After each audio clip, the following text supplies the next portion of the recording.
It's not coincidental that all three of us, you know? Hungry Fat Chick is still monetized.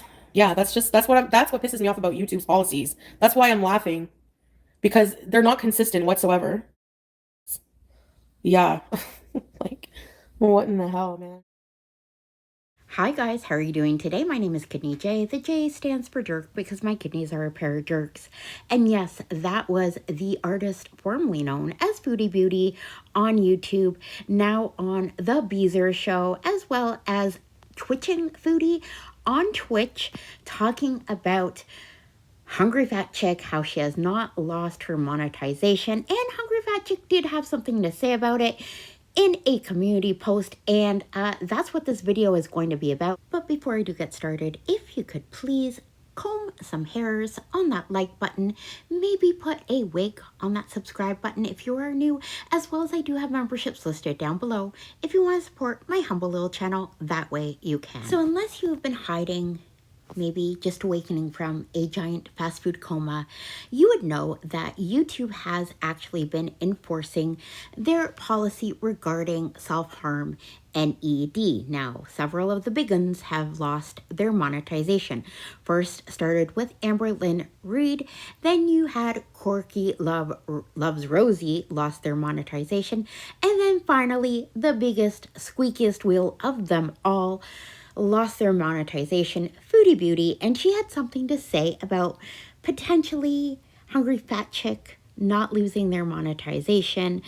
And Hungry Fat Chick got wind of this and had something to say on their community tab. So for the TLDR people, let me give you a quick rundown.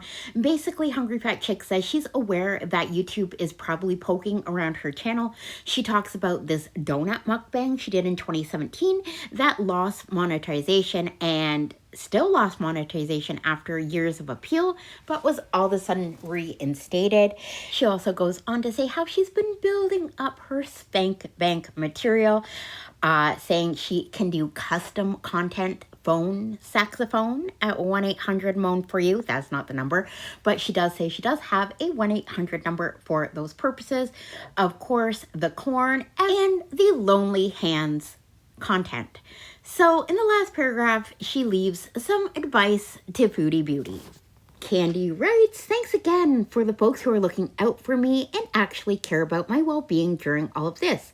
And thanks to the person who emailed me to tell me that Foodie Beauty said I should be demonetized during one of her deleted streams. Skull emoji. And by the way, that was not me. I don't know who it was. Maybe she should look into doing corn. She's over there farting on stream. That's money she's giving away right there. Cat laughing emoji.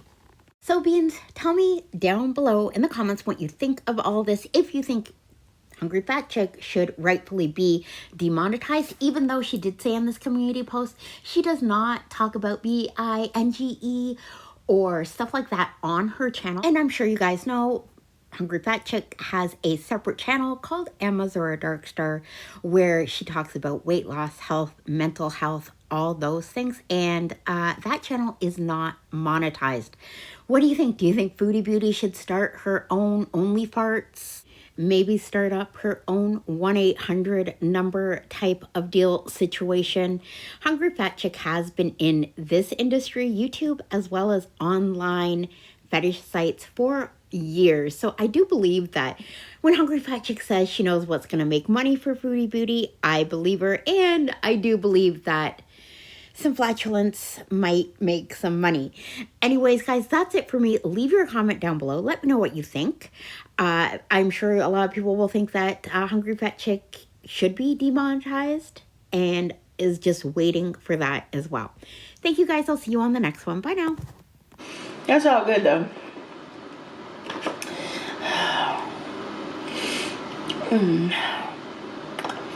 I may not look it, but I'm pretty content. I don't have any complaints right now.